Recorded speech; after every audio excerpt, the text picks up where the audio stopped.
लिखा। Good evening everyone. तो जैसा कि आप सभी को पता है, हम यहाँ पर ले रहे हैं ऑनलाइन क्लासेस। किस क्लास के लिए? तो वो है 10th क्लास के लिए। किस सब्जेक्ट की? तो वो है मैथ की, जिसमें हमने आपका फर्स्ट चैप्टर पढ़ना स्टार्ट कर दिया है और शायद आज ये चैप्टर खत्म भी हो जाए और अगले क्लास से हम आपका सेकंड चैप्टर शुरू कर दें, पर ये शायद है, पक्का नहीं पता। ठीक है, तो पोल रिजल्ट अभी नहीं है पिछली क्लास का। जब बन जाएगा तो मैं आपको भेज दूंगी, चाहे अभी इस क्लास के बाद या फिर अगली क्लास के साथ, किसी के भी साथ आपको पोल रिजल्ट मिल सकता है। ठीक है, तो चलिए क्लास को शुरू करते हैं। सबसे पहले करते हैं थोड़ा सा रिवीजन। पिछली क्लास में हमने एक थ्योरम पढ़ी थी जिसका नाम है प्रमेय 1.3। वो थ्योरम क्या कहती है? तो बिल्कुल सिंपल है। उस थ्योरम ने कहा, मान लो P एक अभाज्य संख्या है, तो मैंने मान लिया P जो है वो 7 है। ठीक है, ये कह रहे हैं कि 7 अगर, मतलब कि जो मेरा P है, जो मेरा 7 है, अगर वो 49 को भाग कर रहा है, किसको भाग कर रहा है? अगर जो P है बच्चों वो 7 जो है वो 49 को भाग कर सकता है, तो 7 एक और संख्या को भाग करेगा। किसको भाग करेगा? बताओ, जिसको भी याद है फटाफट से बताओ।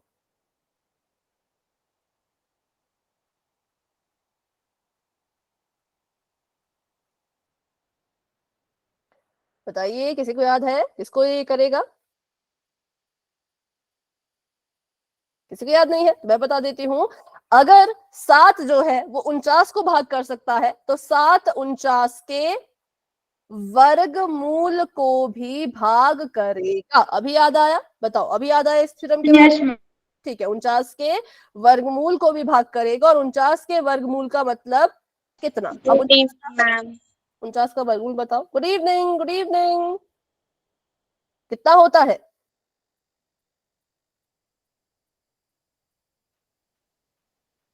हाँ, पर 49 का वर्गमूल बताओ। ये लो, कोई बता ही नहीं रहा। वाई वाई लिख रहे हो, वाई होता है क्या? मैम रुको, बिल्कुल, अभी बता दिया।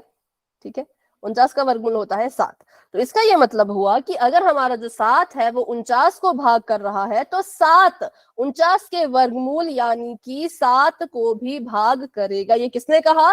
तो ये हमारी थ्योरम ने कहा। बिल्कुल सिंपल है, किसने कहा? ये थ्योरम ने कहा। तो चलिए और उदाहरण लेते हैं। मान लो P जो है वो है 5 के बराबर, और ये किसको भाग कर रहा है? तो ये मान लो 625 को भाग कर रहा है। ठीक है, 5 मेरा किसको भाग कर रहा है? 625 को भाग कर रहा है। तो ये और किसको भाग करके बताएगा?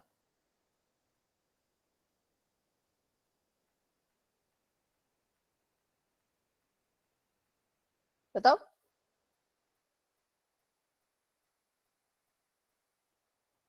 अगर संख्या नहीं बता तो संख्या रहने दो, लेकिन ऐसे ही बता दो, 625 की किसको भाग करेगा ये? मैम दोबारा बोलेंगे। ठीक है, ठीक है, मैम पी 25। संख्या है। हाँ, आपका आंसर ठीक है, बिल्कुल ठीक है। पी संख्या है 5। 5 अगर 625 को भाग कर रही है, तो प्रमेय के हिसाब से 5 और किसको भाग करेगा? 625 के हिंदी में बता दो ना, शब्द बता दो। 625 के किसको भाग करेगा? 25 के वर्गमूल को। वर्गमूल को, तो 625 के वर्गमूल को भाग करेगा। तो भाई देखते हैं यहाँ पर 625 का वर्गमूल अगर हम करते हैं तो वो आता है 25। तो इन्होंने बिल्कुल सही कहा कि 5 अगर 625 को भाग कर सकता है तो 25 को भी भाग करके दिखाएगा। सिंपल सी बात कही है इन्होंने। अभी देखो, जिसको समझ आया ठीक है, जिसको समझ नहीं आया वो बाद में समझना, क्योंकि अभी क्वेश्चन करेंगे पोल में, उससे फिर पता लग जाएगा। 125 नहीं होगा खुशबू, क्योंकि 625 का जो वर्गमूल होता है ना वो 25 होता है। ठीक है, 125 नहीं होता। 7 तो नहीं है बेटा, 7 तो दूर दूर तक नहीं है। तो मैंने चैट ऑफ कर दिया। अभी हम देखते हैं अभी किसको कितना समझ आया है। पिछली क्लास का कंसेप्ट है क्योंकि, तो पहले क्वेश्चन करेंगे फिर बात करेंगे। ये कह रहे हैं कि एक संख्या है 3, और 3 क्या कर रही है? 3 जो है वो 81 को भाग कर रही है। थ्योरम के हिसाब से बताओ, अगर 3 81 को भाग कर रहा है तो 3 81 के एक और संख्या को भाग करेगा। किसको भाग करेगा? खुद पता लगाओ। मेरे हिसाब से तो भाई चारों ऑप्शंस को 3 भाग करेगा, लेकिन प्रमेय के हिसाब से बताना है। तो प्रमेय के हिसाब से ढूंढो कि 3 किसको भाग करेगा। आंसर देना है पोल में, जो कि आपको बस अभी नजर आने ही वाला है। तब तक के लिए इसको जो है वो ढूंढ लो, मतलब अपना आंसर जो है वो ढूंढ लो, और जब मिल जाएगा तो आंसर दे देना पोल में। जो कि आपको नजर आ चुका होगा। चलिए जाइए सभी और अपना आंसर दे दीजिए।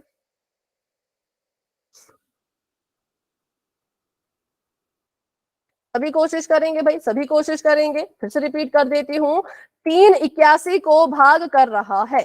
अगर 381 को भाग कर सकता है तो थ्योरम के हिसाब से 3 एक और चीज को भाग करेगा, एक और संख्या को भाग करेगा। वो संख्या कौन सी है उसका पता लगाओ। थ्योरम के हिसाब से चलना है, अपने हिसाब से नहीं चलना है, इस बात का ध्यान रखना, ठीक है। मैम मैंने कर दिया। हाँ, जिन्होंने कर लिया है भाई, वेरी गुड वेरी गुड। सभी कोशिश करो, सभी अपना अपना आंसर दो, जिसको जितना भी समझ आया है। क्योंकि आज इस चैप्टर की लास्ट क्लास है तो शायद पोल के लिए, सवाल के लिए टाइम थोड़ा कम ही मिले, है ना। कम टाइम क्यों मिले? क्योंकि कुछ भी क्वेश्चन नहीं है भाई, सॉल्व तो कुछ भी नहीं करना है, बस देखना है, फटाफट से आंसर करना है। अगर आपको चीज समझ आ गई है तो आप आंसर भी फटाफट से दे दोगे, है ना। चलो तो बस थोड़ा सा इंतजार में करूंगी, उसके बाद हम आगे बढ़ेंगे।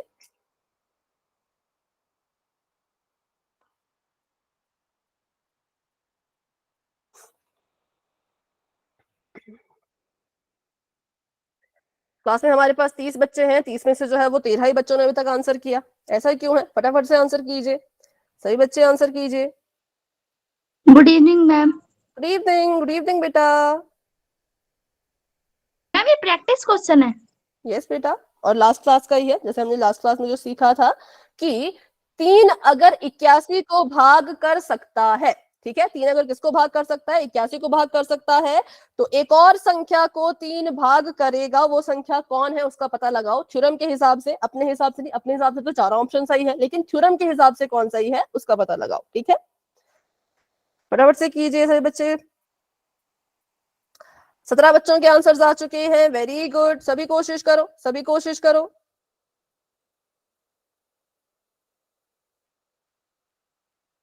हाँ, ज्यादा वेट नहीं करूंगी इस क्वेश्चन के लिए, क्योंकि बहुत आसान सवाल है भाई, इतना समय नहीं लगना चाहिए। और मैंने पहले भी बताया था कि जो बच्चे पोल में आंसर नहीं देते उनकी अटेंडेंस पर थोड़ा सा फर्क पड़ सकता है। क्योंकि अगर आप पोल में आंसर नहीं दोगे तो हमें लगेगा आप क्लास में नहीं हो, आपने बस क्लास को ऑन छोड़ दिया है और खुद आप कहीं और भाग गए हो। तो ऐसा नहीं लगना चाहिए ना, तो इसलिए पोल में आंसर करो। सही करो गलत करो, जितना समझ आया उतना करो, पर आंसर जरूर करो। 20 बच्चों ने आंसर दे दिए हैं, शाबाश शाबाश, बहुत अच्छे। 22 बच्चों के आंसर आ चुके हैं, हमारे पास 31 बच्चे क्लास में हैं। अभी मैं 10 सेकंड का वेट करूंगी, क्योंकि बहुत आसान सवाल है, इतना समय इसके लिए लगना वैसे नहीं चाहिए था, पर फिर भी मैंने थोड़ा एक्स्ट्रा समय दे दिया। अब किसी को समय नहीं मिलेगा, 10 सेकंड में जिसको भी आंसर करना है कर लो, ठीक है। 10, 9, 8, 7, 6, 5, 4, 3, 2, 1। तो अभी भी इतने कम बच्चों ने आंसर किया भाई, ऐसा क्यों है? क्यों इतने कम बच्चे आंसर करते हैं? अगर पोल में आंसर देना नहीं आता तो मुझसे पूछो ना, अगर नहीं आता तो पूछ लो, ठीक है। चलो अभी के लिए बताओ इसका सही आंसर क्या होगा। अगर 3 81 इसका बी मैम। ठीक है, बिल्कुल ठीक है। अगर 3 जो है वो 81 को भाग कर सकता है, तो 3 81 के वर्गमूल को भी भाग करके बताएगा। किसको? तो 81 के वर्गमूल को। और 81 का वर्गमूल कितना होता है तो कर लो, 81 का वर्गमूल निकाल लो, 9 9 81, तो 9 हो गया। तो इसका मतलब 9 को भी 3 भाग करेगा। अब क्वेश्चन देखो कैसा था, क्वेश्चन के हिसाब से तो चारों ही आंसर सही है, क्योंकि 12 को भी 3 भाग करता है, 9 को तो करता ही है, 15 को भी करता है, 6 को भी करता है, सभी को 3 भाग करता है। लेकिन थ्योरम के हिसाब से पूछा था, तो थ्योरम के हिसाब से जो वर्गमूल होता है उसको भाग किया जाता है। तो 81 का वर्गमूल 9 है, इसीलिए option number B is the right answer. फिर से रिपीट करती हूँ, क्योंकि आगे भी ऐसा ही सवाल है, फिर वहां कंफ्यूज मत होना। 81 को 3 भाग कर सकता है, तो और किस संख्या को 3 भाग करेगा? तो 81 के वर्गमूल को। ऐसा किसने कहा? तो ऐसा प्रमेय ने कहा, ठीक है। इसलिए हमने ऑप्शन नंबर बी को चुना, क्योंकि प्रमेय कह के गई कि 3 अगर 81 को भाग कर सकता है बच्चों, तो उसके वर्गमूल को भी भाग करेगा ही करेगा। इसीलिए 81 का वर्गमूल 9 होता है, क्योंकि 9 9 81 होता है, तो 81 का वर्गमूल 9 है ना। और बस हमें हमारा आंसर मिल गया, ऑप्शन नंबर बी। चलो तो अभी के लिए क्या करते हैं, चैट को फिर से ऑफ करते हैं और क्वेश्चन को फिर से अगला क्वेश्चन की तरफ बढ़ते हैं, ठीक है। नेक्स्ट क्वेश्चन आप सभी के सामने ये है, ध्यान से इसको भी करना, जल्दबाजी में गलत मत करना, कि 3 अगर 36 को भाग करता है, 3 किसको भाग कर रहा है, 36 को भाग कर रहा है, तो प्रमेय के अनुसार 3 जो है वो एक और संख्या को भाग करेगा। किसको भाग करेगा, तो भाई उसका पता लगाओ। 3 36 को भाग कर रहा है, लेकिन प्रमेय के हिसाब से अभी जो 3 है वो एक और संख्या को भाग करेगा, उसका पता लगाओ और आंसर जो है वो पोल में दे दो। बिल्कुल जैसे पीछे वाला सवाल किया, ठीक इसे भी वैसे ही करना है। ठीक है, तो जल्दबाजी में गलत नहीं करें, आराम से बिल्कुल सोच समझ के कर लो। 36 को भाग कर रहा है तो 36 के और किसको भाग करेगा।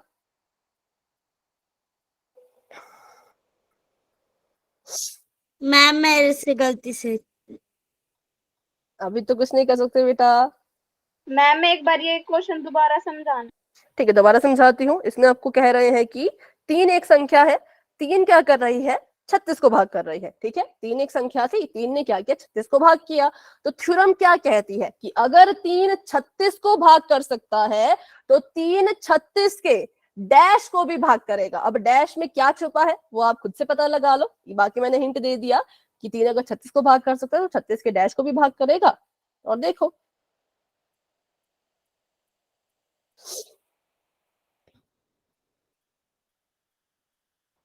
चलिए वेरी गुड वेरी गुड, सभी कोशिश कर रहे हैं। मैम एक बार ऑप्शन बता दो, मेरे स्क्रीन नहीं दिख रही, मेरे को आंसर पता है। ओके, तो मैं स्क्रीन शेयर कर देती हूँ भाई, रुक जाओ। अभी जो स्क्रीन देख रहे हैं वो रुक जाओ, किसी को स्क्रीन नहीं दिखेगी क्योंकि।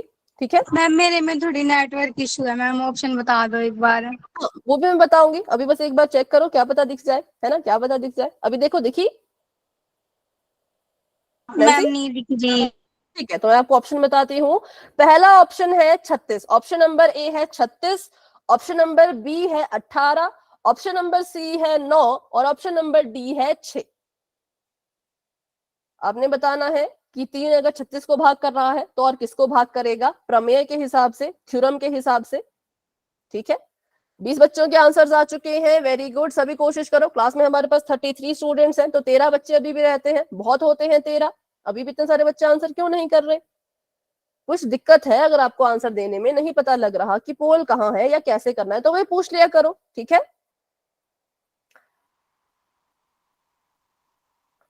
हाँ नैन्सी भी आपने आंसर किया।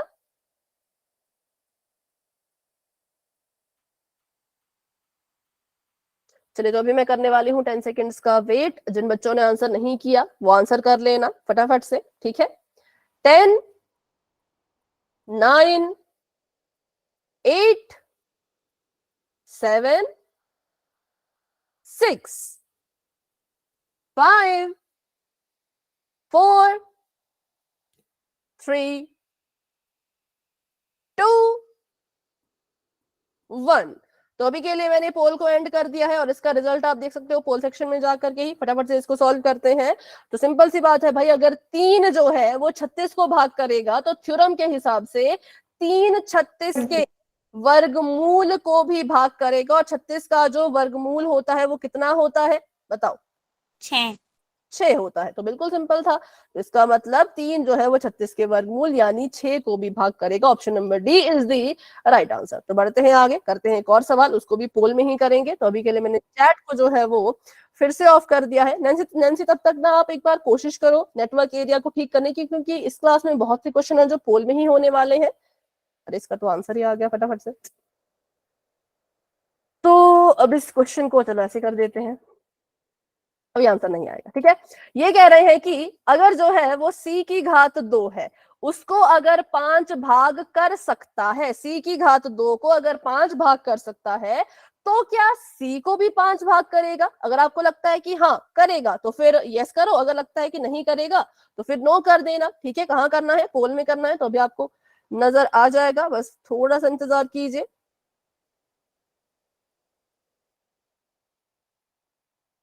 क्योंकि मैंने इसमें 4 ऑप्शन दे दिए थे, 2 ऑप्शन में अभी कर रही हूँ। चलो जी, जाओ और अपना आंसर दे दो पोल में, हाँ या ना। अगर c की घात 2 को ये भाग कर सकता है तो क्या c को भी भाग करेगा? अब आपको पता है कि जिसको भाग कर रहा होता है उसके वर्गमूल को भी ये भाग कर देता है। तो c की घात 2 का वर्गमूल निकालो, c की घातों का वर्गमूल निकालो, देखो कितना आ रहा है, फिर आपको आपका आंसर मिल जाएगा।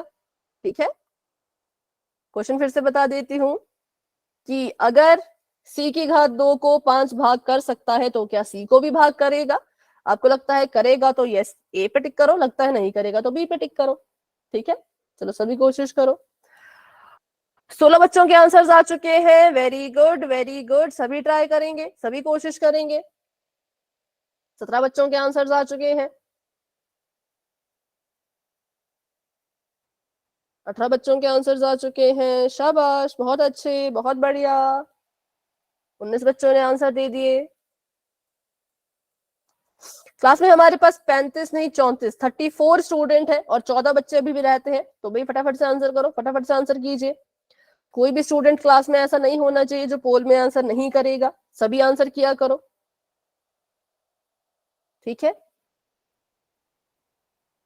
तो अभी मैं करती हूँ 10 सेकेंड्स का वेट। जिसने आंसर नहीं किया कर दो, क्योंकि इसमें तो बहुत आसान है भी, हाँ या ना दो ही चीजें हैं। जो भी आपको ठीक लगता है उस पर क्लिक कर दो और आंसर मिल जाएगा। 10 9 8 7 6 5 4 3 2 1। तो अभी के लिए पोल मैंने कर दिया है एंड, और इसका रिजल्ट आपको पोल सेक्शन में भी दिख सकता है। और अभी इसको देखते हैं फटाफट से। तो बताओ भाई, क्या लगता है आपको, हाँ या ना? मैम हाँ। मैम ये सही है। नहीं है। Yes ma'am. क्या उत्तर हाँ है? अब क्यों है वो भी जान लेते हैं। देखो, सी स्क्वायर को अगर 5 भाग कर रहा है, ये आपको चीज दी गई थी, ये आपको गिवन थी। तो हमें पता है कि अगर कोई किसी को भाग करता है, 5 सी की घात 2 को भाग कर रहा है, तो ये सी की घात 2 के किसको भाग करेगा? वर्गमूल को भी भाग करेगा। ठीक है, सी की घात 2 के वर्गमूल को भी भाग करेगा। अब सी की घात 2 का अगर हम वर्गमूल निकालें तो क्या होगा? देखो, ये वर्गमूल है और ये वर्ग है, ये स्क्वायर है, ये स्क्वायर रूट है। दोनों एक दूसरे के उल्टे होते हैं तो एक दूसरे से क्या हो जाएंगे? कट जाएंगे। तो इससे ये कट गया, उत्तर में सी आ गया। कितना आ गया उत्तर में? सी आ गया। तो हम कहेंगे कि अगर सी की घात 2 को 5 भाग कर सकता है तो सी को भी 5 भाग करेगा ही करेगा। क्लियर हो गया? जो इसका आंसर हाँ है। ठीक है, तो अगर मैं आपको बोलूं कि ई की घात 2 को 3 भाग कर रहा है, तो और किसको 3 भाग करेगा?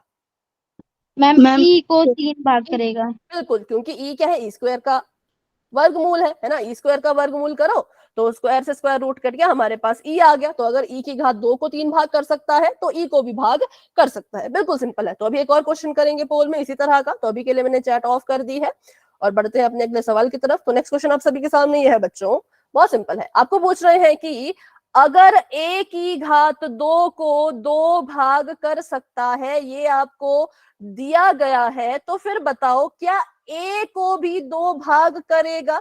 तो आपने बताना है कि हाँ करेगा या ना नहीं करेगा, ये भी बताना है पोल में, जो कि आपको बस अभी नजर आने ही वाला है।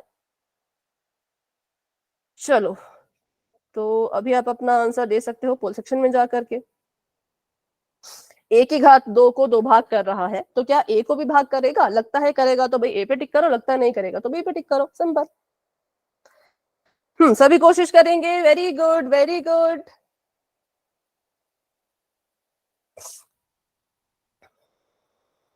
इस क्लास में बहुत से पोल के क्वेश्चन है भाई, तो अच्छे से कंसेप्ट को सुनो, सीखो, और हर थोड़ी देर में क्वेश्चन आपको मिलेगा, हर थोड़ी देर में। इसलिए एक भी चीज दोबारा बताना आपने क्या बोला था। ओके, मैं बोल रही हूं कि ए की घात 2 को अगर 2 भाग कर सकता है तो क्या ए को भी 2 भाग करेगा? तो इसके लिए हिंट दे देती हूं। ए स्क्वायर, ए की घात 2 है ना, उसका वर्गमूल निकाल के देखो, क्या ए आ रहा है? क्योंकि हमें पता है कि वर्गमूल को तो भाग कर देता है। तो ए स्क्वायर का वर्गमूल निकालो, देखो कितना आ रहा है, तो आपको पता लग जाएगा इसका आंसर हाँ है कि ना है। सवाल बिल्कुल सिंपल है कि अगर ए स्क्वायर को 2 भाग कर सकता है तो क्या ए को भी 2 भाग करेगा? वेरी गुड, 17 बच्चों के आंसर आ चुके हैं। सभी कोशिश कीजिए, सभी कोशिश कीजिए। 19 बच्चों ने आंसर दे दिया। शाबाश, बहुत अच्छे, बहुत बढ़िया। इतने सारे बच्चे क्लास में हैं, फिर भी 8-9 बच्चे ना पोल में आंसर ही नहीं कर रहे हैं। तो भाई क्यों नहीं कर रहे हैं? अब इसके कारण का पता लगाना तो बहुत मुश्किल है, क्योंकि अगर मैं यहां से नाम लूं तब भी मुझे कुछ रिस्पॉन्स नहीं मिलेगा। तो इसलिए भाई सभी आंसर दिया करो। आंसर देने से कुछ नहीं होता, बस यही पता लगता है कि कितने बच्चों को समझ आया, कितने बच्चे डाउट में हैं। डाउट वाले बच्चे अगर होते हैं तो फिर दोबारा से चीज को हम समझाते हैं। अगर आप पोल में आंसर ही नहीं दोगे तो आपका डाउट आपके अंदर ही रहेगा और क्लास लगाने का कोई फायदा भी नहीं है। फिर अगर आप पोल में आंसर नहीं दे रहे हो तो क्लास लगाने का कुछ फायदा नहीं है। हाँ, अगर आपके उसमें ऑप्शन ही नहीं है पोल का, तब तो हम कुछ नहीं कर सकते, उसका तो कोई सोल्यूशन नहीं है। लेकिन अगर पोल का ऑप्शन है तो भाई तब तो आंसर दिया करो, ठीक है। 24 बच्चों के आंसर आ चुके हैं। फिर से वही चीज, 7-8 बच्चे हैं जो अभी तक आंसर नहीं कर रहे हैं, तो अभी मैं 5। मैम मेरा हो गया। ओके बेटा, 10 सेकेंड का वेट करूंगी, जिसने भी आंसर नहीं किया होगा कर लेना। 10, 9, 8, 7, 6, 5, 4, 3, 2, 1। पोल हो चुका है एंड, और इसका रिजल्ट आपने देख ही लिया होगा पोल सेक्शन में। मैम इसका ए है। ठीक है, इसका आंसर है हाँ, इसका आंसर हाँ है। पीछे तो हमने बात की अभी कि अगर ई स्क्वायर को 3 भाग करता है तो ई को भी करेगा, है ना। अगर सी स्क्वायर को 5 भाग करता है तो भाई सी को भी करेगा। तो वैसे ही अगर ए स्क्वायर को 2 भाग करता है तो ए को भी करेगा, क्योंकि ए की घात सेम ही है क्वेश्चन तो। हाँ, लेकिन बस ये अलग था, है ना। ए की घात 2 का वर्गमूल ए निकालो। और बी की। हाँ, वर्गमूल से वर्ग कट गया, बच गया ए, तो ए स्क्वायर के वर्गमूल को भी 2 भाग करेगा, क्योंकि थ्योरम में ऐसा ही कहा गया था।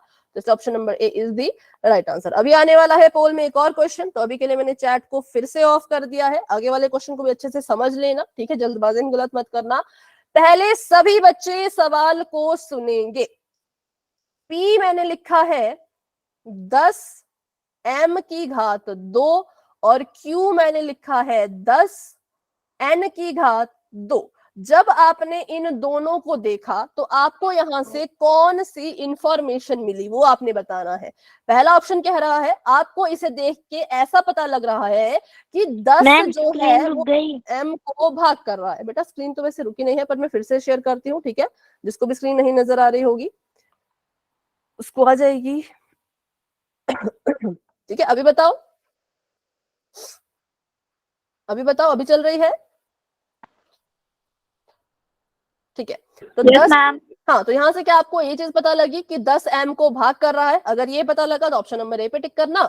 ऑप्शन नंबर बी कह रहे हैं कि इसको देख के आपको ये पता चल रहा है कि P और Q में 10 जो है वो कॉमन है, उभयनिष्ठ है, दोनों के पास है, ये पता चल रहा है। यस नो अभी नहीं बोलना है, अभी आज सुन लो पूरी बात। और यह आपको यहाँ पे ये पता चल रहा है कि 10 जो है वो n को भाग कर रहा है, या इनमें से कोई भी नहीं। पहली चीज ऑप्शन नंबर ए 10 m को भाग कर रहा है। ऑप्शन नंबर बी P और Q में 10 कॉमन है। ऑप्शन नंबर सी 10 n को भाग कर रहा है। इन तीनों में से जो भी आपको चीज यहाँ से पता लग रही है इसको देख के उसको ढूंढो और उसका आंसर आपने देना है फिर से भाई पोल में। तो अभी आपको पोल नजर आ जाएगा, तब तक के लिए इसका जो आंसर है वो ढूंढ लो। मैम इसमें कॉमन बताना है? नहीं, इसमें आपने बताना है कि जब आपने इसको देखा तो आपको यहाँ से क्या चीज मिल रही है, मतलब आपको इससे क्या इंफॉर्मेशन मिल रही है, ठीक है। इसको जब आपने देखा तो आपको क्या पता चला, क्या आपको ये पता चल रहा है कि 10 m को भाग कर रहा है, या आपको ये पता चल रहा है कि P और Q में 10 कॉमन है, या आपको ये पता चल रहा है कि 10 n को भाग कर रहा है। तीनों में से कौन सी चीज आपको इसको देख के लग रही है उसको चुनो, ठीक है।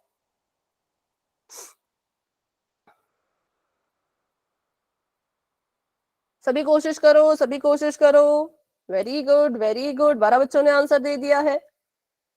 ये थोड़े अलग अलग से क्वेश्चन है भाई, थोड़ा सा इनमें आपको दिमाग घुमाना पड़ेगा तभी समझ आएंगे ये, है ना। क्योंकि ये क्वेश्चन थोड़े हैं अलग अलग से, थ्योरम वाले क्वेश्चन है, कोई कैसे क्वेश्चन है,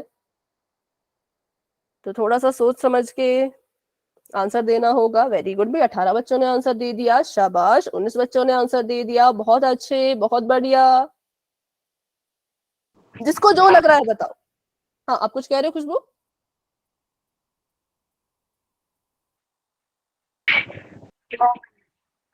ओके, जिसको जो लग रहा है वो आंसर दो। अगर किसी को लग रहा है कि 10 m को भाग कर रहा है तो भी उसको चुन लो, किसी को लग रहा है 10 n को भाग कर रहा है तो भी उसको चुन लो, किसी को लग रहा है कि P और Q में 10 कॉमन है तो फिर उसको चुन लो, है ना। जो भी आपको यहाँ से देख के फील हो रहा है, महसूस हो रहा है, उसको आपने चुनना है और आंसर पोल में देना है।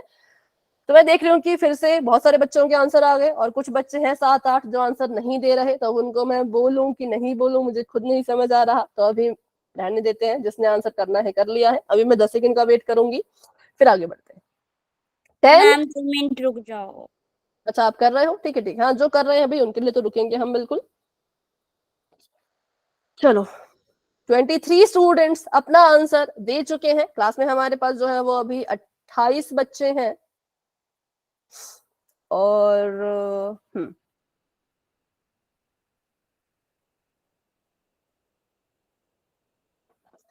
इसमें इतना टाइम लगना नहीं चाहिए, फटाफट से आंसर दे दो भाई, जो भी आपको लग रहा है, जो भी आपको लग रहा है, option number A B C कुछ भी लग रहा है क्लिक करो। कैलकुलेशन तो इसमें करनी नहीं है, बस देखना है और आंसर देना है।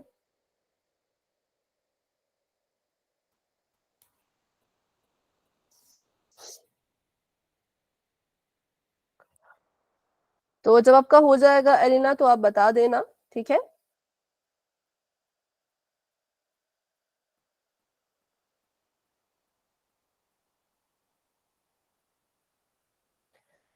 ओके तो अभी करें हम 10 सेकंड का वेट। अभी किसी ने आंसर दिया, किसने दिया पता नहीं। एलिना आपने दिया?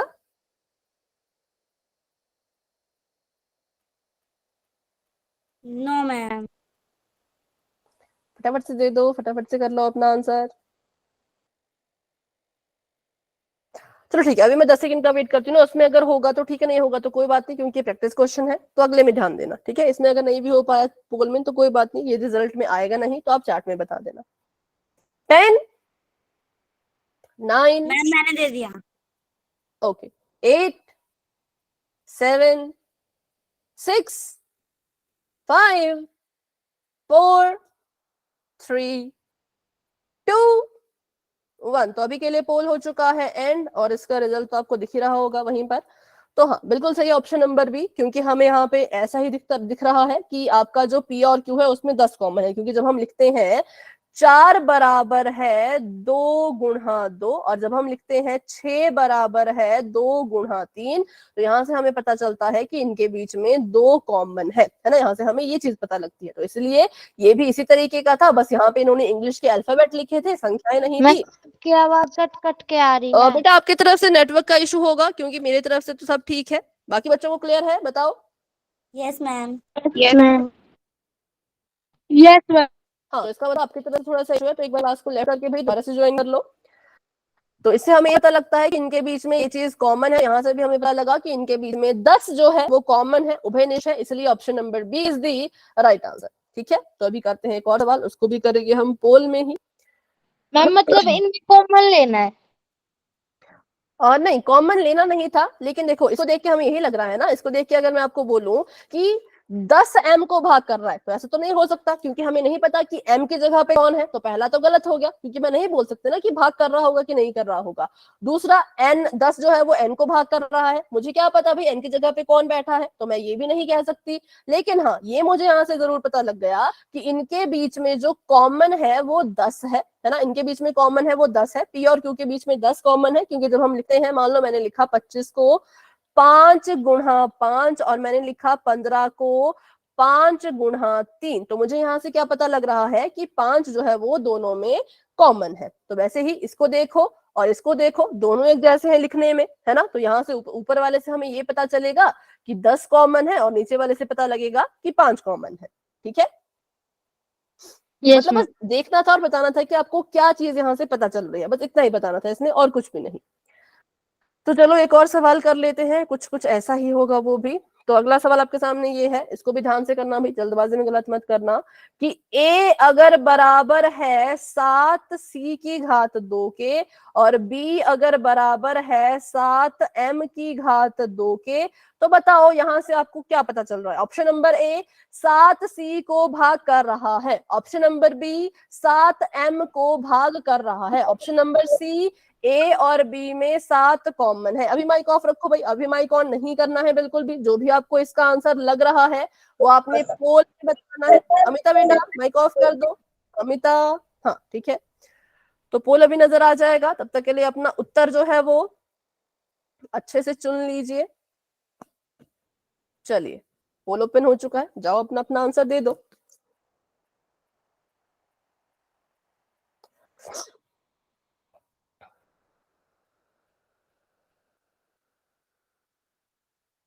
सभी कोशिश करो, सभी कोशिश करो, जिसको जितना समझ आया, जिसको जो भी समझ आया। सही है ना? अगर आप आंसर बता रहे हो तो आंसर नहीं बताना है, कुछ सवाल आपने पूछा तो पूछ लो फिर से। मैम मैं ये कह रही हूँ, ये पहले जैसे ही है ना सवाल? ये तो मैं नहीं बताऊंगी, क्योंकि फिर आपको आंसर पता लग जाएगा, है ना। तो खुद से कंपेयर कर लो, अगर आपको लगता है पहले जैसा है तो फिर ठीक है, देख लो अपने हिसाब से, है ना। चलो, वैसे ही है, ये बोल रहे हैं कि 7C को भाग कर रहा है, पहली चीज तो ये। दूसरी चीज बोल रहे हैं 7M को भाग कर रहा है। क्या पता है हम भाई, हमें थोड़ा ना पता। तीसरी चीज बोल रहे हैं कि 7 दोनों में कॉमन है। चौथी चीज बोल रहे हैं कि कुछ भी नहीं। तो देखो, जो भी आपको लगता है और आंसर दे दो। 18 बच्चों ने आंसर दे दिए हैं। क्लास में हमारे पास 31 स्टूडेंट्स हैं। बाकी बच्चे भी कोशिश कीजिए फटाफट से। Very good, very good. Ma'am screen नहीं दिख रही। ओके, स्क्रीन को फिर से शेयर कर देती हूँ। तब तक के लिए बेटा आपकी तरफ से ना, मुझे लग रहा है कि नेटवर्क इशू है, ऐसा मुझे लग रहा है, क्योंकि ये तभी ये दिक्कत आती है स्क्रीन की और वॉइस की, है ना, क्योंकि आपको वॉइस में भी दिक्कत आ रही है और स्क्रीन में भी दिक्कत आ रही है। तो एक बार नेटवर्क चेक करो, या नेट खत्म होने वाला हो तब भी ऐसा होता है। ठीक है, तो बचा के रखा करो अपना नेट जब भी आप घर पे होते हो क्लास वाले दिन। अभी बताओ लक्ष्मी, अभी आपको स्क्रीन दिखी थोड़ी बहुत या नहीं दिख रही अभी भी?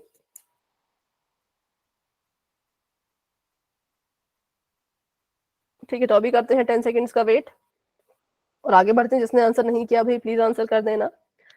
10, 9, 8, 7, 6, 5, 4, 3, 2, 1। मैम रुक जाओ एक। अच्छा ठीक है, अभी आपने आंसर नहीं किया, आंसर कर लो फटाफट से।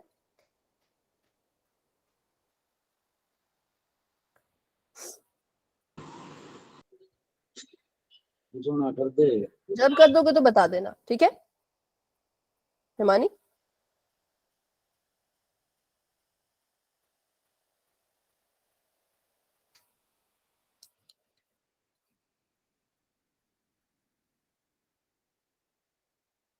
मैम हो गया। ओके, तो 5, 4, 3, 2, 1 पोल हो चुका है एंड इसका रिजल्ट जाके आप देख सकते हो पोल सेक्शन में ही। तो इसका आंसर है ऑप्शन नंबर सी, क्योंकि यहाँ पे भी हमें यही दिख रहा है कि ए और बी में 7 कॉमन है। अब 7C को भाग करेगा। क्वेश्चन है। हाँ, था पहले जैसा, पर मैं बता नहीं सकती थी ना। तो 7C को भाग करेगा नहीं करेगा, मुझे क्या पता, सी की जगह पे कौन बैठा है मैं कैसे बताऊं। 7M को भाग करेगा नहीं करेगा, मुझे क्या पता, मैं नहीं बता सकती, क्योंकि M तो बताओ ना पहले, M कौन है। जब M बताओगे तब तो मैं बताऊंगी 7 से भाग कर रहा है कि नहीं कर रहा है। तो इसलिए ये दोनों चीजें हमें क्लियर नहीं थी, 100% श्योर हम नहीं थे। 100% श्योर हम ऑप्शन नंबर सी के लिए थे कि ए के पास भी 7 है, बी के पास भी 7 है, मतलब दोनों में 7 कॉमन है। तो इसलिए option number C is the right answer. ठीक है, तो चलो फिर ये थे कुछ अजीब अजीब से सवाल। अभी हम बात कर लेते हैं इन सवालों की जो आपने अपनी बुक में देखे होंगे। ठीक है, इसके बारे में अच्छे से हम सीखेंगे कैसे इसको करते हैं, लेकिन इससे पहले हमें एक चीज पता होनी चाहिए जिसे कहा जाता है सह अभाज्य संख्या। क्या कहा जाता है? सह अभाज्य संख्या। तो सह अभाज्य संख्याएं बच्चों ऐसी संख्याएं होती हैं जिनके बीच का HCF 1 होता है, या आप कह सकते हो जिनके बीच का सार्वगुणनखंड 1 होता है। ठीक है, HCF कह लो या सार्वगुणनखंड कह लो, वो कौन होता है? वो 1 होता है। जैसे कि उदाहरण के लिए मैं यहाँ पे आपको बताती हूँ, बिल्कुल ध्यान से सुनना भाई, मेरी छोटी सी बात भी स्किप करोगे तो नहीं कुछ समझ आएगा। एक एक चीज ध्यान से सुनना, फिर से सुन लो। सहअभाज्य संख्या होती है जिसका HCF 1 होता है या सार्वगुणनखंड 1 होता है। ये कितनी संख्याएं होती हैं? तो ये 2 संख्याएं होती हैं जिनका HCF 1 आएगा, ऐसा भी आप कह सकते हो, या जिनके बीच में सार्वगुणनखंड 1 होता है, कॉमन फैक्टर 1 होता है, ऐसा भी कह सकते हो। उदाहरण के लिए मैंने यहाँ पे लिखा 4 और 7। ठीक है, 4 के गुणनखंड करूं तो 4 के गुणनखंड होंगे 2 गुणा 2 गुणा 1। 7 के गुणनखंड लिखूं तो 7 के गुणनखंड होंगे 7 गुणा में 1। ठीक है, अब देखो इनमें कॉमन क्या है, 4 के पास और 7 के पास क्या कॉमन है? एक मैम कॉमन है, एक बिल्कुल। तो हम कहेंगे 4 और 7 का जो HCF है वो 1 आया, या ऐसा बोले कि इनके बीच में कॉमन कौन है, तो वो 1 है। तो 4 और 7 यहाँ पर सह अभाज्य संख्याएं है। कैसी संख्याएं हैं? सह अभाज्य, क्योंकि इनके बीच में कुछ भी कॉमन नहीं आया। अगर मैं उदाहरण लेती हूँ 4 और 8 का, ठीक है, तो यहाँ पे देखो 4 के गुणनखंड तो वही रहेंगे, 2 गुणा 2 गुणा 1। 8 के गुणनखंड कर लो तो 2 गुणा 2 गुणा 2 गुणा 1। यहाँ पे क्या क्या चीजें कॉमन आ जाएंगी 4 और 8 के बीच में? मैम 2 और मैम 1। 2 बार तो 2 आएगा और 1 आएगा। बिल्कुल, एक इसकी जोड़ी बन गई, इसकी जोड़ी बन गई, इसकी भी जोड़ी बन गई, तो 2 दूनी 4, 4 एकम 4। तो इनका जो HCF आया वो 4 आया, या यूं कहें इनके बीच में जो कॉमन है वो 4 है। तो ये सह अभाज्य संख्या नहीं होगी। क्यों? क्योंकि सह अभाज्य सिर्फ वही होती है जिनके बीच कॉमन कुछ नहीं होता, सिर्फ और सिर्फ एक होता है। बस इतना ही है सहअभाज्य संख्या की परिभाषा। तो यहाँ पे दोनों उदाहरण को देख के आप समझ गए होंगे। 4 और 7 सहअभाज्य संख्या है। क्यों है? क्योंकि इनके बीच HCF 1 है, इनके बीच कॉमन जो है वो 1 आया। लेकिन 4 और 8 सहअभाज्य संख्या नहीं है, क्योंकि इनके बीच में ये 2 कॉमन है, एक और 2 कॉमन है, एक भी कॉमन है, मतलब कि 4 कॉमन है। कॉमन कुछ निकल गया, एक के अलावा कुछ और कॉमन आ गया, तो फिर हम इसको सहअभाज्य नहीं कहेंगे। बस इतना था इसमें। अभी इसका हम यूज करेंगे इस क्वेश्चन को सॉल्व करने के लिए। मैम एक बार दोबारा बता दो। एक बार दोबारा बताते हैं, ठीक है, बिल्कुल ध्यान से समझना। सबसे पहले चीज हमने सीखा सहअभाज्य संख्या। सहअभाज्य संख्या क्या होती है? ऐसी दो संख्याएं जिनका HCF 1 हो, ठीक है, जिनका HCF क्या हो? 1 हो, या ऐसा कहो जिनके बीच में सार्वगुणनखंड 1 हो। हमने पहला उदाहरण लिया 4,7 का। 4 के गुणनखंड किए तो आए 2 गुणा में 2 गुणा में 1। 7 के गुणनखंड किए तो आया 7 गुणा में 1। 4 और 7 में क्या चीज है जो कॉमन है, जो दोनों के पास है? तो हमने कहा इनके पास सिर्फ 1 कॉमन है, एक ही कॉमन है। तो हम कहेंगे ये सह अभाज्य संख्याएं हैं, ठीक है। फिर हमने अगला उदाहरण लिया। मैम आपकी आवाज कट कट के आ रही है। बाकी बच्चों को भी आ रही कट कट के? बताओ। No ma'am. ओके, एक मिनट।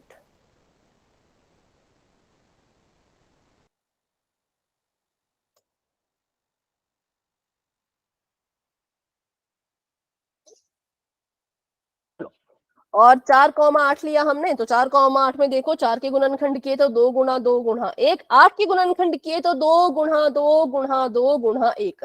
यहाँ पे कॉमन ढूंढा तो 4 और 8 के बीच में कॉमन आ गया। भाई कौन कौन कॉमन आ गया? तो बहुत कुछ कॉमन आ गया। एक बारी 2, दूसरी बारी 2, और साथ में 1। इतनी सारी चीजें कॉमन आ रही हैं, तो हम कहेंगे ये सहअभाज्य संख्या नहीं है। कुछ भी कॉमन आ जाए ना तो सहअभाज्य नहीं होगी, कुछ कॉमन नहीं आ रहा हो तो सहअभाज्य होगी। बस इसमें इतना ही था। बाकी इसमें इसको आपको मैम ज्यादा यहाँ कुछ 4 कैसे आया? 4 नीचे। गुणा कर दिया ना। देखो 2 गुणा 2 4, ठीक है। मैम यहाँ पे भी 2 कॉमन आ रहा था ना, ये वाला 2 कॉमन आया, ये वाला 2 कॉमन आया, 1 कॉमन आया, तो 2 दूनी 4, 4 एकम 4, मतलब HCF निकाला हमने। सिंपल सी बात है, जिसकी जोड़ी बन गई उसको लिख लेते हैं, तो HCF निकाला। अब शुरू करते हैं इस सवाल को, जो कि बहुत इंपॉर्टेंट क्वेश्चन है। आपने अपनी गणित की किताब में देखा ही होगा भाई, कि साबित करो वर्गमूल 2 एक अपरिमेय संख्या है। इन सवालों को हल करने के लिए सबसे पहली चीज तो ये है कि हमें जो है क्या करना है, हमें जो है वो एक तरीका इस्तेमाल करना है जिसको हम कहते हैं विरोधाभास, ठीक है। विरोधाभास विधि हम उसको कहते हैं। उसमें क्या होता है, उसमें हम कुछ चीजें मान के चलते हैं जो कि गलत होती है। हमने कुछ चीजें मानी, ठीक है, उस चीज को मान के हम अपना सवाल हल करने लगे, लेकिन एंड में जाके क्या होगा, जो चीज हमने सोची थी, जो चीज हमने मानी थी, वो गलत साबित हो जाएगी। मतलब अपनी ही बात का हमने विरोधाभास कर दिया, कॉन्ट्राडिक्शन कर दी। पहले कुछ माना, बाद में पता चला अरे ये तो गलत था। तो इस तरह की विधि से ये वाले सवाल आपके जो है वो प्रूव होते हैं, साबित होते हैं। तो चलिए शुरू करते हैं इसको, बिल्कुल आराम से धीरे धीरे करेंगे, ठीक है। ये कह रहे हैं कि प्रूव कीजिए वर्गमूल 2 एक अपरिमेय संख्या है। अब ये चीज मुझे दिख रही है कि अपरिमेय है, आपको भी दिख रही है कि अपरिमेय है, पर बुक वाले कह रहे हैं कि साबित करके बताओ। भाई ऐसे नहीं मानेंगे, प्रूव करके बताओ। तो हमने कहा ठीक है, प्रूव करने के लिए कौन सी विधि यूज कर रहे हैं? विरोधाभास। तो हमने क्या किया, विरोधाभास विधि में पहले तो उल्टा मान लिया। ये कह रहे हैं कि बताओ क्या, मतलब प्रूव करो कि वर्गमूल 2 अपरिमेय संख्या है। तो हमने कहा ठीक है भाई, हम उल्टा मान लेंगे। हम मान के चलेंगे कि वर्गमूल 2 एक परिमेय संख्या है। क्या मान के चलेंगे? वर्गमूल 2 एक परिमेय संख्या है। अब बताओ परिमेय संख्या को हम कैसे लिख सकते हैं, किस रूप में लिखा जाता है परिमेय संख्या को? P/Q। P/Q। ठीक है, बिल्कुल करेक्ट है। परिमेय संख्या को हम लिख सकते हैं P/Q के रूप में, मतलब बटे में। P/Q लिख दो, है ना, या फिर A/B लिख दो, या फिर C/D लिख दो, या फिर E/, कुछ भी लिख दो, बस बटे में लिखो। तो मैंने यहां से उठाया A और B को, तो मैंने बोला कि मेरी जो वर्गमूल 2 है ये एक परिमेय संख्या है, ये मैं मान के चल रही हूँ, मैंने ये माना है नहीं ये, पर मैंने माना है, जानबूझ के माना है, ठीक है। अब अगर ये परिमेय संख्या है तो इसको भाई परिमेय संख्या के रूप में लिखो, तो मैंने इसको लिख दिया A/B के रूप में, ठीक है। और A/B को हमने जहां पे A और B इस्तेमाल किए, उसको हमने मान लिया कि A और B जो है वो सह मैम आपकी अभाज्य। आवाज बिल्कुल मंदी आ रही है। बाकी बच्चों को भी ऐसा हो रहा है क्या? No ma'am. तो फिर मतलब कुछ बच्चों को वॉइस में क्यों दिक्कत आ रही है? जिसको जिसको भी मैम बिल्कुल वॉइस दबी में, दबी आवाज आ रही है। हाँ, जिसको जिसको भी वॉइस में दिक्कत है भाई, एक बार या तो वॉल्यूम फुल कर लो, ठीक है, या तो फिर क्लास को लेफ्ट करके दोबारा ज्वाइन करो, क्योंकि बाकी बच्चों को भाई वॉइस क्लियर आ रही है। मैम वॉल्यूम तो फुल है। हाँ, पर बाकी बच्चों को तो बेटा बिल्कुल क्लियर वॉइस आ रही है, तो एक बार क्लास को लेफ्ट करके ज्वाइन करो, फटाफट से लेफ्ट करके ज्वाइन करो। बिल्कुल भी नहीं आ रही। अब क्या इसका सोल्यूशन निकाला जाए भाई? ठीक है, तो अब इसका सोल्यूशन मेरे पास तो कुछ नहीं है, आपको अपना ही नेट और इंटरनेट और नेटवर्क चेक करना पड़ेगा बेटा, तभी वॉइस आएगी, ठीक है। तो अगर A और B एक सहअभाज्य संख्या है तो मुझे बताओ A और B में कॉमन क्या होगा, कौन कॉमन होगा इनमें? सहअभाज्य संख्याओं में कॉमन क्या होता है? एक। तो इसका मतलब कि A और B में कुछ भी कॉमन नहीं है, A और B में सिर्फ एक कॉमन है। यहां तक किस किस को समझ आया, फटाफट से बताओ, बस इतनी सी जो मैंने एक लाइन यहां लिखी है उसके बारे में, कि वर्गमूल 2 एक एक बार बता दो। ठीक है, बताती हूँ। वर्गमूल 2, हाँ ठीक है, वर्गमूल 2 एक अपरिमेय संख्या है, ये साबित करने को कहा तो हमने उल्टा मान लिया, हमने मान लिया कि वर्गमूल 2 एक परिमेय संख्या है। अब अगर वर्गमूल 2 परिमेय संख्या है तो इसको परिमेय संख्या के रूप में लिखो। परिमेय संख्या को बटे के रूप में लिखते हैं, आपने कहा P/Q लिखते हैं, पर मैंने कहा किसी भी बटे में लिखो, P/Q, A/B, C/D, E/F, कोई भी बटे में लिख लो। तो मैंने इसको A/B के रूप में लिखा, ठीक है। और A और B जो मैंने यहाँ पे लिखे हैं बच्चों, उसको मैंने ये माना कि A और B सह अभाज्य संख्याएं हैं। कैसी संख्याएं हैं? सह अभाज्य संख्याएं हैं, ठीक है। सहअभाज्य संख्या का मतलब होता है कि A और B में सिर्फ एक कॉमन होगा और कुछ भी कॉमन नहीं होगा, बस इतना ही है इसमें, और कुछ नहीं है। बताओ अभी क्लियर है? Yes ma'am. ठीक है, अब हमारे पास ये है, इसको हम बोलेंगे समीकरण नंबर 1। समीकरण नंबर 1 के दोनों तरफ वर्ग करने पर, अगर मैं क्या करूं, समीकरण नंबर 1 में दोनों तरफ जो है वो वर्ग करूं, जैसे वर्गमूल 2 का भी वर्ग करना है और A/B का भी वर्ग करना है, तो ये भी हम अपनी मर्जी से कर रहे हैं, हमें किसी ने कहा नहीं है। अब हमें चीजें प्रूव करनी है ना, तो जब भी कोई चीजें प्रूव करनी होती है तो हमें कुछ ना कुछ चीजें ऐसे ही करनी पड़ती है, बिना किसी वजह के, ठीक है। तो वर्गमूल इक्वेशन नंबर, समीकरण नंबर 1 का मैंने क्या किया, दोनों तरफ वर्ग कर दिया। अब दोनों तरफ वर्ग करेंगे तो मुझे पता है इसका तो इससे कट जाएगा, है ना, वर्गमूल से वर्ग कट जाएगा, तो मेरे पास बच गया 2 बराबर में A/B का होल स्क्वायर हो रहा है, ठीक है। तो हम यहाँ पे इसको कैसे लिख सकते हैं, A/B का होल स्क्वायर हो रहा है, तो हम इनको इनके अलग अलग स्क्वायर दे सकते हैं। तो मैं इसको लिख सकती हूँ A²/B², ठीक है। यहां तक क्लियर हुआ? वर्ग किया, वर्ग करने पे वर्गमूल 2 का ये तो कट गया और A²/B² लिख दिया। अब हमने अपने हर की वैल्यू निकालनी है, मतलब कि B² की वैल्यू निकालनी है, तो निकालते हैं। पहले तो B² को बटे में से उठा के उधर भेजो, तो अगर मैं B² को बटे में से उठा के उधर भेजूंगी तो ये कहाँ जाएगा, यहाँ पे B² भाग कर रहा है, वहां जाके गुणा करेगा, तो ये बन गया 2 गुणा B² बराबर है ए स्क्वायर, लेकिन ये तो ए स्क्वायर की वैल्यू निकल गई है ना, देखा जाए ये तो ए स्क्वायर की वैल्यू निकल गई, पर मुझे तो बी स्क्वायर की वैल्यू निकालनी है, मतलब मुझे तो इसे अकेला छोड़ना है। तो अगर मैं बी स्क्वायर को अकेला छोड़ूं तो मुझे क्या मिल जाएगा, बताओ। मैम 2 मल्टीप्लाई ए स्क्वायर। कौन नहीं आ रहा? नहीं, मल्टीप्लाई तो नहीं होगा भाई, मल्टीप्लाई तो इसके साथ कर रहा है ना, वहां जाएगा तो क्या करेगा, मैम भाग हो जाएगा। भाग करेगा, तो ये आ जाएगा ए स्क्वायर बटे में 2। ठीक है, ये इक्वेशन नंबर 1 थी, इसको नाम दे दो इक्वेशन नंबर 2 का। अब इक्वेशन नंबर 2 से मुझे एक चीज पता चली कि a की घात 2 को जो है वो 2 भाग कर रहा है, ए स्क्वायर को कौन भाग कर रहा है, 2 भाग कर रहा है। तो बताओ और किसको 2 भाग करेगा, प्रमेय लगाओ, 1.3 प्रमेय लगाओ। मैम 4 को।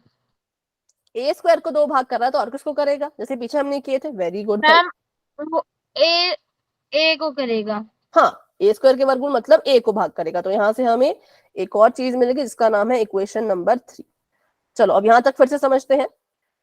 यहां तक तो समझ आ गया था कि हमने वर्गमूल 2 को परिमेय संख्या माना, परिमेय संख्या तो a बटा b के रूप में लिखा, a और b यहाँ पे सहअभाज्य संख्या है। अगर संख्याएं सहअभाज्य है तो इसका मतलब उनके बीच में सिर्फ 1 कॉमन होगा और कुछ भी कॉमन नहीं होगा। ठीक है, फिर हमने इसको समीकरण नंबर 1 माना था, तो हमने समीकरण नंबर 1 में क्या किया, दोनों तरफ वर्ग कर दिया। ठीक है, दोनों तरफ हमने स्क्वायर कर दिया, वर्गमूल 2 का वर्ग कर दिया, बराबर में a बटा b था उसका भी वर्ग कर दिया, तो यहां से तो कट गया, देखो 2 का वर्गमूल 2 के वर्ग से कट गया और यहाँ पे सिर्फ 2 बच गया, उस 2 को मैंने नीचे लिख दिया। और a का भी स्क्वायर हो रहा था, b का भी स्क्वायर हो रहा था, क्योंकि ब्रैकेट के बाहर 2 लिखा है ना, तो इसका मतलब दोनों का स्क्वायर हो रहा है, तो मैंने इसको लिख दिया a स्क्वायर बटे में b स्क्वायर।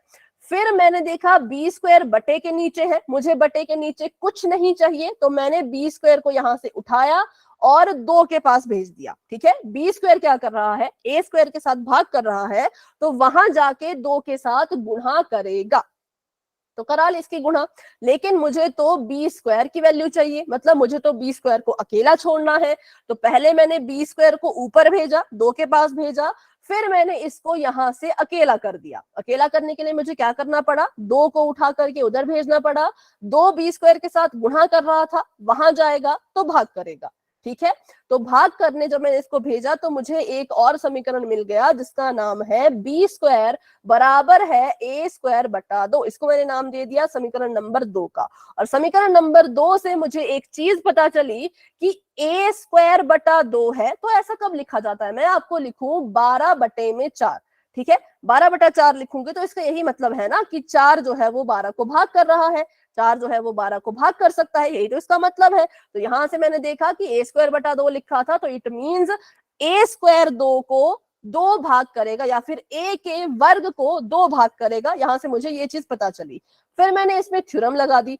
थ्योरम क्या कहती थी, अगर ई स्क्वायर को 2 भाग करता है तो ई को भी 2 भाग करेगा, है ना, अगर सी स्क्वायर को 2 भाग करता है तो भाई सी को भी 2 भाग करेगा, तो वैसे ही अगर ए स्क्वायर को 2 भाग करता है तो ए को भी 2 भाग करेगा। मुझे ये चीज यहाँ पे लेके आनी थी, साबित करनी थी, तो मेरे लिए इक्वेशन नंबर 3 है जो इंपॉर्टेंट है, ये वाली चीज जिसको मैं डब्बे में डाल रही हूँ, ये मेरे लिए बहुत जरूरी है, इसको संभाल के रखना है। तो आप सभी इस पेज का स्क्रीनशॉट ले लो अच्छे से। ठीक है, इसका स्क्रीनशॉट ले लो तभी आप समझ पाओगे इक्वेशन नंबर 1, इक्वेशन नंबर 2 और इक्वेशन नंबर 3, क्योंकि अभी सवाल आधा हुआ है, अब इसको पूरा करना है तो आगे बढ़ना पड़ेगा अगले पेज पर। तो अभी इसका स्क्रीनशॉट ले लो, ले लिया जिसने तो वो वाई टाइप कर देना। ठीक है, आप अभी पोल में क्वेश्चन पूछोगे? पूछ सकते हैं, समय बचा तो जरूर पूछेंगे। ठीक है, इस क्वेश्चन के बाद पूछ सकते हैं। चलो आगे बढ़ते हैं। अब हमने यहाँ पर जो पीछे समीकरण बनाया था उसी को फिर से आगे लिख दिया है, तो हमारे पास समीकरण था बी स्क्वायर बराबर है ए स्क्वायर बटा 2, जहां से हमें पता चला कि ए की घात 2 को भी 2 भाग कर रहा है, तो इसका मतलब ए को भी 2 भाग करेगा। ठीक है, तो हमारा समीकरण था ये। अब हमने इस समीकरण में भी कुछ बदलाव कर लिए। भाई प्रूव करने के लिए बहुत कुछ करना पड़ता है, बहुत खिचड़ी पकानी पड़ती है, ठीक है। तो पहले मैंने समीकरण यहाँ पे लिख दिया। मुझे समीकरण मिला था b² बराबर है a की घात 2 बटे में 2। अब देखो यहाँ पे हमने अपनी मर्जी से a को जो है वो 2m माना। कितना माना? 2m माना। क्यों 2m माना? क्योंकि हम वर्गमूल 2 को साबित कर रहे थे। अगर वर्गमूल 3 को साबित करना होता तो मैं a को 3m मानती। अगर वर्गमूल 5 को साबित करना होता तो मैं a को 5m मानती। ये क्वेश्चन टू क्वेश्चन चेंज होता रहेगा, प्रश्न के हिसाब से जो है वो वैल्यू लिखी जाती है, ठीक है। तो हमने क्या किया, a की जगह पे यहाँ पे 2m माना, क्योंकि वर्गमूल 2 को हम अपरिमेय साबित कर रहे थे। तो b² तो ऐसे कैसा रहेगा, क्योंकि b² को कुछ नहीं माना है। a को 2m के बराबर माना है, तो अब a मत लिखो, a की जगह पर 2m लिखो। सभी को समझ आया मैंने क्या किया? मैंने a की जगह पे 2m लिखा। a की घात 2 थी तो 2m की घात भी 2 होगी, ठीक है। और बटे में इसके 2 लिखा जाएगा। बस मैंने यहाँ पे a की घात जो a है ना उसकी वैल्यू को चेंज किया है और कुछ भी नहीं किया है। b² ऐसे का ऐसा, बटे का 2 ऐसे का ऐसा, b² ऐसे का ऐसा, बस a की जगह पे 2m डाल दिया। a की घात 2 थी तो 2m की घात भी 2 होगी। अब फिर से ब्रैकेट लगा है, तो इसका ये मतलब है कि 2 का भी स्क्वायर करो और m का भी स्क्वायर करो, ठीक है। तो यहाँ पर आ जाएगा b² का b², 2 की घात 2 है, 2 को 2 से गुणा करो 4, m की घात 2 है तो वो m की घात 2 ही रहता है। 4m² आएगा जब आप इसको सॉल्व करोगे। 2m की घात 2 को 2 दूनी 4 और m की घात 2 को m की घात 2 ही लिखते हैं। बटे में 2 था तो 2 लिख लो। अब ये कट सकते हैं तो काट दो, 2 एकम 2, 2 दूनी 4, ठीक है। यहां से मुझे एक और समीकरण मिल गया जो क्या कह रहा है कि b की घात 2 बराबर है 2m², ठीक है। देखो क्योंकि ना ये तो कट गया, नीचे बटे में 1 है, बटे में 1 लिखने की जरूरत तो है नहीं, लिखते नहीं है बटे में 1, और ऊपर देखा तो 4 तो कट गया था, 4 की जगह पे 2, m² का m²। अब मुझे m की घात 2 को अकेला छोड़ना है, तो मुझे बताओ मुझे क्या वैल्यू मिलेगी। m की घात 2 के साथ 2 गुणा कर रहा है, अगर मैं इसको बराबर है कि इस पार भेज दूं तो b² के साथ ये क्या करेगा बताओ। m² के साथ 2 गुणा कर रहा है, ओके बिल्कुल ठीक है, भाग करेगा मतलब बटे में आ जाएगा। तो यहां से मुझे मिल गया समीकरण नंबर 4। समीकरण नंबर 4 ने क्या कहा कि जो बच्चों आपका b² है उसको भी 2 भाग कर रहा है, ठीक है। क्या कर रहा है? जो हमारा b² है उसको भी 2 ने भाग किया, तो अगर b² को 2 भाग कर सकता है तो और किसको भाग करेगा थ्योरम के हिसाब से बताओ। मैम बी को भी। बी को भी, ठीक है। तो बी को भी जो है वो 2 भाग करेगा। तो यहां से हमें मिल गई इक्वेशन नंबर 5 जो हमारे लिए इंपॉर्टेंट है। बस अब हमने ये 2 चीजें साबित कर दी। पहली चीज हमने ये साबित कर दी कि ए को भी 2 भाग कर रहा है, दूसरी चीज हमने साबित कर दी कि बी को भी 2 भाग कर रहा है। अब आगे कुछ सवालों के जवाब देते हैं। पहली चीज हमने पीछे साबित किया है ए को भी 2 भाग कर सकता है और बी को भी 2 भाग कर सकता है, तो इसका मतलब ए और बी के बीच में कौन कॉमन है। मैम एक बार वो पीछे करना, मेरी क्लास लीव होगी थी, एक बार वो थोड़ा सा समझा दो। अभी तो फिर इसमें टाइम चला जाएगा, अभी आप थोड़ा सा वेट करो, इसको करते हैं फिर दोबारा पीछे जाएंगे, ठीक है। अभी बस इसको करते हैं फटाफट से, फिर दोबारा पीछे जाएंगे। अभी बाकी बच्चों को फिर दोबारा हो जाएगा ना रिपीट। अभी बताओ, बस इस सवाल का जवाब दो, इसके लिए पीछे जाने की जरूरत नहीं है। पीछे हमने बस ये साबित किया कि बी को 2 भाग करता है, बस यही साबित किया और कुछ नहीं किया। मुझे इतना बताओ, अगर ए को भी 2 भाग कर सकता है, बी को भी 2 भाग कर सकता है, तो इसका मतलब ए और बी में कौन कॉमन है। Ma'am 2 2 common. पर मैम 2। हमने क्या माना था? हमने माना था कि ए और बी में तो एक कॉमन है, वो तो सहअभाज्य है। लेकिन हमारा साबित क्या हुआ? साबित ये हुआ कि ए और बी कोई सहअभाज्य नहीं है भाई, उनके बीच में तो 2 कॉमन आ रहा है। तो पहले खालिस्तान का जवाब देते हैं, फिर हमें हमारा आंसर भी मिल जाएगा। ए और बी दोनों संख्याएं 2 से विभाजित हो रही हैं, इसका मतलब कि ए और बी दोनों का सार्वक गुणनखंड 2 है, तो इसका मतलब ए और बी सह अभाज्य संख्या नहीं है, क्योंकि अगर ये सह अभाज्य संख्या होती तो इनके बीच में 2 कॉमन नहीं आता। हम लेके चले सहअभाज्य संख्या, आगे जाके पता चला कि ये तो सहअभाज्य था ही नहीं, तो हमारे साथ ऐसा क्यों हुआ? सोच के कुछ चल रहे हैं, बाद में जाके वो चीज गलत साबित हो रही है। तो ऐसा इसलिए हुआ क्योंकि हमने एक गलत कल्पना कर ली थी। हमने ये सोच रखा था कि वर्गमूल 2 एक परिमेय संख्या है, लेकिन इसकी वजह से जो जो हम आगे सोचते गए वो सब कुछ गलत होता गया, क्योंकि ये ही गलत था। तो अगर ये चीज गलत है तो सही कौन होगा कि वर्गमूल 2 एक अपरिमेय संख्या है। ठीक है, अभी देखो फिर से यहाँ पे बताती हूँ, यहाँ पे समझ आएगा। हमने यहाँ पर माना था कि ए और बी सह अभाज्य संख्या है, पर हमको ये मानने के लिए मजबूर किसने किया? ये मानने के लिए मजबूर किया इसने कि अगर वर्गमूल 2 परिमेय संख्या है तो उसको बटे के रूप में लिखो। बटे के रूप में लिखा, फिर हमने इनको सह अभाज्य माना। तो गलती किसकी है? इसकी कोई गलती नहीं है भाई। गलती किसकी है? तो गलती इसकी है, क्योंकि इसकी वजह से ये सब कुछ हो रहा है, क्योंकि हमने ये गलत चीज मान के रखी थी। तो इसको सुधारो, इसको सुधार दोगे तो आगे कुछ भी गलत नहीं होगा। ठीक है, तो इसको सुधारना है। तो अगर ये कथन गलत है, वर्गमूल 2 एक परिमेय संख्या, अगर ये कथन गलत है तो सही कथन क्या होगा? तो सही कथन होगा कि वर्गमूल 2 एक अपरिमेय संख्या है। फिर से रिपीट करती हूँ, तब थोड़ा सा और आपको समझ आ जाएगा। हमने इसको माना कि ए और बी सह अभाज्य संख्या है, लेकिन आगे चल के पता चला कि ये सह अभाज्य संख्याएं नहीं थी।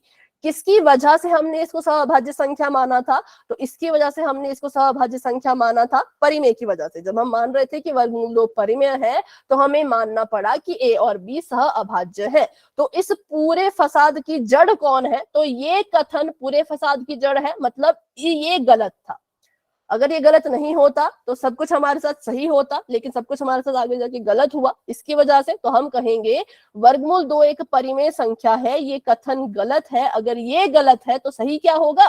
तो सही होगा कि वर्गमूल 2 परिमेय नहीं है। अगर वर्गमूल 2 परिमेय नहीं है तो मतलब वो अपरिमेय है। सिंपल। तो बस ये था इसमें, और कुछ भी नहीं था। ठीक है, हाँ, तो अभी जिसको भी फिर से सीखना है क्लास में बने रहो। जिसको समझ आ गया या लगता है कि बस अब नहीं सीखना है, अगली क्लास में सीखेंगे, तो वो क्लास को लेफ्ट कर सकते हैं। ठीक है, जैसे अभी एक कहा था ना कि फिर से बताओ, तो वो क्लास में रहो, और जिसको डाउट नहीं है वो क्लास को लेफ्ट कर सकते हैं। तो अभी के लिए good night and bye bye, मिलते हैं अपने अगली क्लास में।